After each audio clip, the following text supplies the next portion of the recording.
ठीक है, मैं चाहती हूँ कि मैं जो आश्रम चलाती हूँ, गरीब बच्चों का हेल्प करती हूँ, गरीब लोगों का हेल्प करती है, उससे उसको कोई ना रोके टोके, बाकी मैं सब कुछ बदलने के लिए तैयार हूँ। हाँ, अगर ऐसा होने के बाद ऐसा होगा तो फिर मैं ये जो आश्रम लोगों के लिए मुझे दास बना कर रख लेना भगवान तू अपने चरणों में, मुझे दास बना कर रख लेना भगवान। शिक्षा तो कई जगह से ले ली हूँ। श्री राम कथा मैं अयोध्या में पढ़ाई की हूँ, श्रीमद् भागवत कथा की पढ़ाई मैं वृंदावन में की हूँ, और ज्योतिष की पढ़ाई मैंने चित्रकूट से किया है। तो काफ़ी समय लगा होगा ये तीनों जगह चारों जगह शिक्षा लेने में? हाँ, अभी भी टाइम मिलता तो मैं जाकर। राजन, आप तो हमसे भी आगे निकल गए, हमसे भी ज़्यादा प्रभागी, क्योंकि मैं विरक्त में रह करके उतना राम को नहीं प्रेम करता हूँ जितना आप गृहस्थ में रह करके राम को उतना प्रेम करते हैं। तो ये बात हुई, गृहस्थ में रह के भगवान को याद करना ये बहुत बड़ी बात होती है। फिर आप मैं तो अभी साधु ही हूँ और आगे भगवान की इच्छा। बुरा मत मानिएगा, मेरा सवाल ये था कि जैसे लोग गृहस्थ में रह के भी भगवान की भजन कर सकते हैं, तो फिर आप गृहस्थ छोड़ के फिलहाल साध्वी का रूप लेके भजन में, हर गृहस्थी छोड़ के, या फिर आप घर गृहस्थी के साथ में ये करना? नहीं, अभी तो मैं क्या बताऊँ, अभी गृहस्थ में नहीं हूँ, घर में मतलब। हाँ, अभी। नमस्कार दोस्तों, मैं अंगारा लाल। अभी मैं अयोध्या में हूँ, प्रभु श्री राम जी की नगरी अयोध्या में, और हमारे साथ देख रहे हैं एक साध्वी जी। आज इनसे हमारी मुलाकात हुई है और कुछ बातचीत करेंगे। बहुत लोगों के जहन में ये सवाल पहले उठता है, सबसे पहले सवाल उठता है कि आखिर में ये महिला होकर के इस तरह से प्रभु में लीन कैसे, क्यों, और अभी उम्र ही क्या है। लेकिन उससे पहले मैं बता दूँ कि ये लोग कथावाचिका हैं, कथा वाचती हैं, बहुत जगह जाते हैं, हज़ारों की भीड़ होती है, वहाँ पे अपना प्रभु श्री राम के गुण गाती हैं, और तमाम जो कथा में आप लोग देखते होंगे वो सारा क्रिया होता है। तो बातचीत करते हैं, क्योंकि मुझे उतना जानकारी है नहीं अभी कथा के बारे में। जी महाराज जी, स्वागत है जी। एक बार मैं चाहूँगा अपना परिचय। मैं साध्वी किशोरी प्रिया रामायणी बोल रही हूँ, अयोध्या धाम से हूँ। और आपके साथ मेरी शिष्या है, उनका परिचय? करुणा तिवारी नाम है। आप कथावाचिका? जी। कथावाचिका के अलावा और कुछ? हाँ, कथा करती हूँ और भजन वगैरह गाती हूँ, फिर कथा पढ़ाती भी हूँ, शिष्याओं को रख करके भजन भी, संगीत भी सिखाती हूँ, शास्त्रीय संगीत वगैरह। मैं गरीब बच्चों को रखती हूँ और खुद शिक्षा दीक्षा देती हूँ, निःशुल्क सेवा करती हूँ समाज का। मतलब कोई कथा वाचना चाहता है, प्रभु में लीन होना चाहता है, तो उन्हें आप शिक्षा अपने। हाँ, अगर कोई गरीब का बच्चा हो या बच्ची हो मेरे पास रहना चाहते हैं, पढ़ना चाहते हैं, निःशुल्क सेवा मैं उनको रख करके विद्या अध्ययन करवाती हूँ, किसी से कोई सहयोग मैं नहीं लेती हूँ। इस पे बात करेंगे लेकिन फिलहाल लोगों के जहन में जो सवाल उठता है उस पर थोड़ा सा बातचीत कर लेते हैं, फिर बात करते हैं आगे, है ना। आपकी उम्र तो हमें लग रहा है कि 35-40 होगी? नहीं, 35-40 नहीं है, अभी 24 साल होने वाला है। 24 साल? जी। ये तब आप ये जो वेशभूषा साध्वी कब से बनी है? मैं तो बचपन से ही ये भगवान का भजन करती हूँ और कथा में भी रुझान है, बचपन से ही मैं करती हूँ, एकदम छोटी थी तब से। तो क्या ये कथा और साध्वी बनने के बाद जो एक फैमिली का, जो एक इंसान का दिनचर्या होता है, जो उनका वो होता है, उससे हट के, या फिर वो सब ग्रहण करते हुए आप? देखिए, भजन आपको करना है, आप चाहें तो फैमिली में रह करके भी भजन कर सकते हैं और आप उससे अलग हट करके भी कर सकते हैं। भजन करने का कोई वो नहीं है, कोई रोक टोक नहीं है। आप भजन भगवान को याद करना चाहें तो आप कहीं से भी कर सकते हैं, क्योंकि हमारे परमात्मा तो हर जगह पे, हर व्यापक सर्वत्र समान है। हमारे भगवान को प्रेम से आप कहीं भी भजेंगे तो आपको शांति मिलेगी, सुख मिलेगी, और भगवान अवश्य आपको दर्शन देंगे, भगवान की भक्ति जगेगी। जब भक्ति करने को सोचेंगे तब, और सोचिए और करिए भी, केवल सोचने से नहीं होगा, भगवान के बारे में सोचते रहिए, क्योंकि ये दुनियादारी के बारे में तो सब सोचता है, लेकिन भगवान भी तो हमें भेजे हैं कि हमारे बारे में भी सोचो।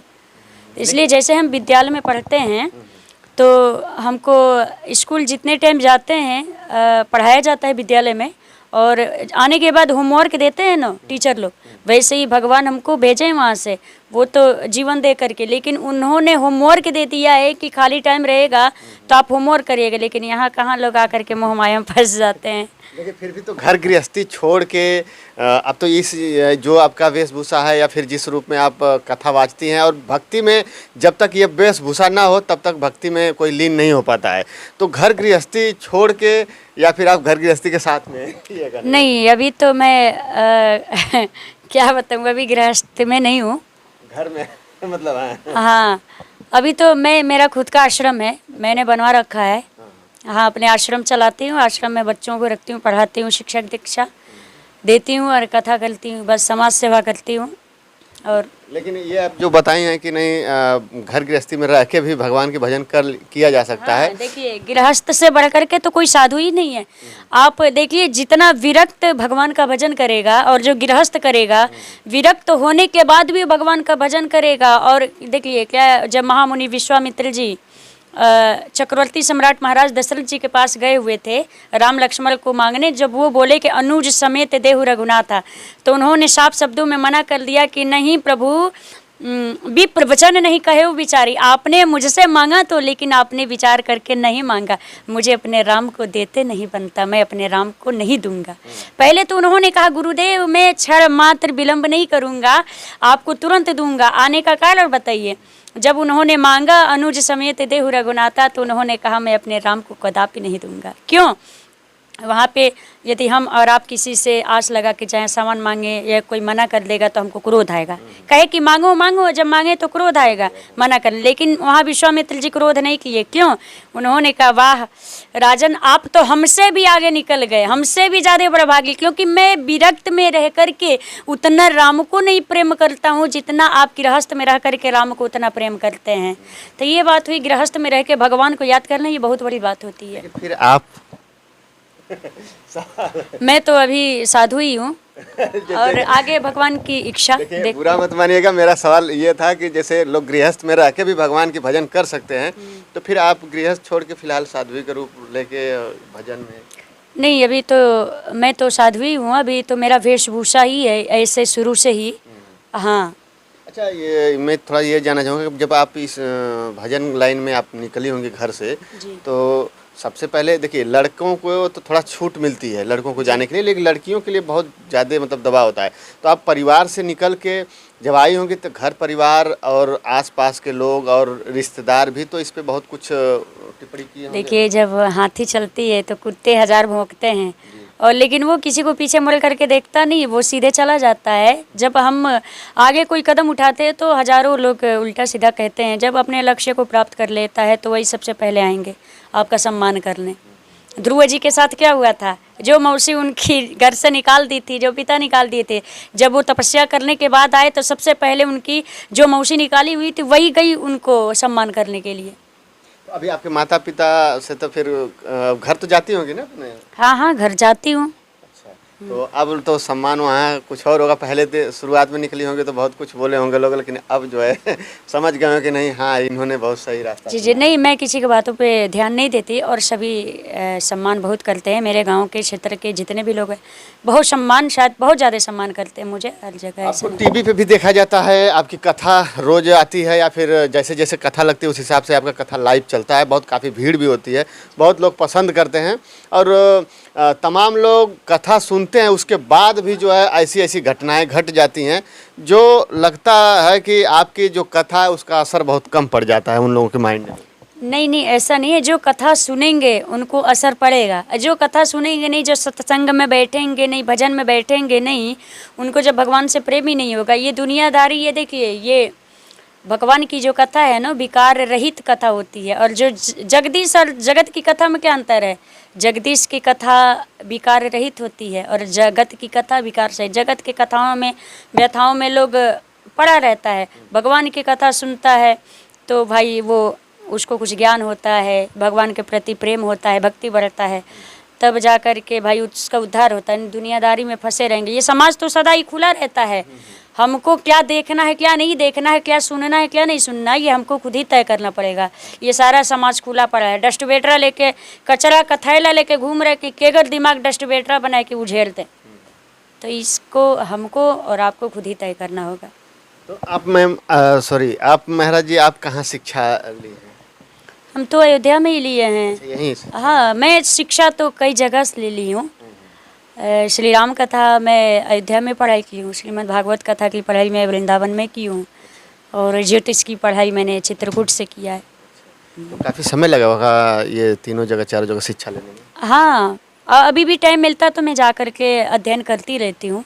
हाँ। अभी आपके जैसे शिष्य हैं तो इनको भी तो घर से अब थोड़ा सा बात करना चाहें, अगर आप आदेश दें तो। जी जी बिल्कुल। आपको भी तो मतलब घर वाले फिलहाल बोलते हो कि नहीं, पढ़ने की समय है, और आजकल के मॉडर्न ज़माना में जब तक विद्यालय की शिक्षा नहीं होती है तब तक जो है लोग नहीं समझते हैं कि हमारा बेटा बेटी अच्छा शिक्षा ग्रहण कर लिया है। नहीं, ऐसा नहीं है। पढ़ाई के साथ साथ ये भी करते हैं। घर के लोग ऐसा नहीं बोलते हैं। घर के लोग छूट दिए कि नहीं आप जाओ भगवान भक्ति में? हाँ, एकदम। फिर भी तो घर तो जाना आना होता। हाँ, जाते हैं हरदम। अभी कितने दिनों से आप शिक्षा ले रही हैं? अभी 15-20 दिन से। खाली से? और पढ़ाई किस क्लास तक अभी 9th है। तो फिर तो हमको लगता है कि आप विद्यालय तो चलता होगा आपका, क्लास करती होंगी, तो विद्यालय में जाने के बाद तो बहुत टीचर होंगे या फिर और जो आपके सहपाठी होंगे, वो लोग कहते होंगे कि अरे महाराज जी आप तो फिर उस समय तो आपको शिष्य के रूप में नहीं देखते होंगे, क्योंकि आपके साथ जो मंच पे कथा जो आजती हैं इसलिए। जी। चलिए, बहुत अच्छा। आपके शिक्षा मतलब कोई आना चाहे, ग्रहण करना चाहे शिक्षा, चाहे राम कथा हो, चाहे भगवत कथा हो, या फिर जो अभी बताई हैं ज्योतिष, तो ये आपके यहाँ से सब कुछ मिल जाएगा? जी जी सब कुछ। और कथा भी उनको कहने के तरीका कैसे कैसे? हाँ, मैं मंच भी देती हूँ, सब कुछ सिखाती हूँ। जी। अभी कई लोगों से हमारी बातचीत होती है तो वो लोग कहते हैं कि नहीं, हम चाहते हैं कि कहीं जाके शिक्षा ग्रहण करें, और उन्हें लगता है कि हर जगह उस तरह से व्यवस्था नहीं मिल पाती, इसलिए लोग नहीं जा पाते। जी जी नहीं ऐसा नहीं है, क्योंकि देखिए आज आपने अभी पूछा है, अभी आपने कहा है कि लड़कियों को छूट नहीं मिलता है, तो अक्सर गांव में ऐसा ही होता है कि लड़कों को तो छूट मिलता है परंतु लड़कियों को कोई आगे नहीं बढ़ने देता है। गांव के अक्सर लोग होते हैं जो लड़कियों को घर से बाहर नहीं निकलने देते हैं, आगे नहीं बढ़ने देते हैं। तो मेरा एम है जो लड़कियां घर से बाहर नहीं निकलती हैं, जो शिक्षा प्राप्त नहीं करती, वो दब करके रहती हैं, भाई उन लड़कियों को मैं शिक्षा प्रदान करूँ, वो भी लड़कियाँ कुछ कर सकें, लड़कियाँ भी जागृत हों। सही बात है। तो आपको लोग देखेंगे कैसे मैम? कहाँ महाराज जी कहाँ से देखेंगे आपको? चैनल पे? मेरा यूट्यूब चैनल है साध्वी किशोरी प्रिया के नाम से। अच्छा, उस पर लाइव कथा आपका चलता रहा? हाँ, उस पर लाइव कथा, भजन, आपको बहुत सारे चीज़ मिलेंगे। मैं चाहूँगा थोड़ा सा एक भजन हो जानी चाहिए भगवान की भक्ति हो, या फिर घर गृहस्थी पे, या फिर अभी राजनीति जो चल रहा है, अभी तो देख रहा हूँ कि अयोध्या की हालत खराब हो चुकी चुनाव को लेकर। जी। सीट बीजेपी यहाँ से हार गई क्या बताएं। मतलब बीजेपी अयोध्या में क्या नहीं किया और फिर बीजेपी को क्यों हरा दिया? हाँ, अयोध्या में क्या क्या नहीं किया गया। देखिए एयरपोर्ट बन गया, स्टेशन बन गया, चारों तरफ रोड बन गए, पूरी अयोध्या चमक गई, पूरे पुल हर जगह का बन गया, लेकिन फिर भी अयोध्या वासियों को शर्म नहीं आई, जिन्होंने वोट नहीं दिया। नहीं, अब वो तो देखिए, ये तो मत का दान है और सबका अधिकार है, वो अपने हिसाब से जो जिनको पसंद आए वो उन्हें मतदान अपना करते हैं, क्योंकि उनका अधिकार है वो। क्योंकि जो कार्य हमारी बीजेपी ने किया है वो कार्य आज तक किसी ने नहीं किया। ये तो सबको योगी जी मोदी जी ने जो कार्य कर दिया वो आज तक किसी सरकार में नहीं हुआ है। कई वर्षों का झगड़ा जो सुलझा दिए, ये तो सबसे बड़ा। हाँ, ये सुलझा दिए। तो चाहेंगे हम थोड़ा सा भजन। मुझे दास बना कर रख लेना भगवान तू अपने चरणों में, मुझे दास बना कर रख लेना भगवान तू अपने चरणों में, भगवान तू अपने चरणों में, भगवान तू अपने चरणों में, भगवान तू अपने चरणों में, मुझे दास बना कर रख लेना भगवान तू अपने चरणों में, मुझे दास बना कर रख लेना भगवान तू अपने चरणों में। बहुत ही प्यारा भजन, बहुत अच्छा लगा। लेकिन एक चीज़ बताइए हमें कि लोगों का जहन में हमेशा ये चीज़ चलता होगा, अब तो भगवान की भक्ति में आप लीन हैं और प्रभु की माया तो अपरंपार है, लेकिन फिर भी लोगों के जहन में ये होगा कि अभी जो है साध्वी जी 25 वर्ष की हैं, तो आगे 25 से कम है, तो समय के हिसाब से क्या जो नई चीज़ करना है, परिणय सूत्र बंधन, ये शादी शुदा। देखिए, ठाकुर जी की इच्छा और मम्मी पापा की इच्छा जैसी हो, मैं तो चाहती हूँ कि ऐसा नहीं गृहस्थ में प्रवेश ना करूँ, मोह माया में ना फंसूँ। लेकिन ठीक है, मैं चाहती हूँ कि मैं जो आश्रम चलाती हूँ, गरीब बच्चों का हेल्प करती हूँ, गरीब लोगों का हेल्प करती है, उससे उसको कोई ना रोके टोके, बाकी मैं सब कुछ बंधने के लिए तैयार हूँ। हाँ, अगर ऐसा होने के बाद ऐसा होगा तो फिर मैं ये जो आश्रम लोगों के लिए कह करके लोगों से कि मैं आप लोगों के लिए आश्रम बनवा रही हूँ, आप लोगों के लिए बनवाई हूँ, तो फिर ये क्या हो गया, ये ढोंग हो गया, तो फिर मैं इससे समझौता नहीं कर सकती। सही बात है। लेकिन फिर सोच क्या है, आपकी सोच क्या है आगे? अभी मेरा सोच ये है कि मैं गृहस्थ में भी बंध जाऊंगी अगर बांधेंगे तो, ऐसी कोई बात नहीं है। लेकिन ये जो मैं समाज सेवा करती हूँ, आश्रम चलाती हूँ, बच्चों को रखती हूँ, पढ़ाती हूँ, खर्चा देती हूँ, लोग चाहे कि केवल मेरा पेट भरे, मुझे कमा के देते, ऐसा नहीं होगा। मैं 1 रुपये कमाती हूँ तो 1 रुपये में जितने समाज है मैं समाज को बांटती हूँ, मैं अपने पास नहीं रखती हूँ। सब खर्च हाँ, टोटल मैं खर्च करती हूँ समाज में। मैं यही चाहती हूँ कि मैं सबको बांटूँ, सबको सबका भला करूँ। उससे फिर भी तो ये मेरी ख्वाहिश है शुरू से ही। फिर भी तो घर परिवार पे तो कुछ तो घर परिवार का भी करती हूँ, ऐसा नहीं घर परिवार छोड़ देती हूँ, सबको करती हूँ। चलिए, अच्छा लगा बातचीत करके। बहुत कुछ सवाल है जो कि डरते हैं हम पूछने में, और डरना चाहिए भी, क्योंकि कुछ ऐसी चीज़ें होती हैं जिस पे टिप्पणी नहीं करना चाहिए, है ना, तो जिस पे मैं टिप्पणी नहीं करना चाहता हूँ। बाकी बहुत अच्छा लगा बातचीत करके। भगवान से जुड़ने का एक मौका है, अगर आप लोग जुड़ना चाहते हो तो आइए, इनके चैनल पर विजिट करिए, इनसे संपर्क करिए और इनके आश्रम में शिक्षा दीक्षा लीजिए, और फिर इसके बाद भगवान की भक्ति में लीन हो जाइए, है ना। जी जी। तो बस दोस्तों, इस वीडियो में इतना ही, फिर मिलते हैं अगले वीडियो में, तब तक के लिए धन्यवाद। जय हिंद, जय भारत, जय श्री राम। जय जय श्री राम।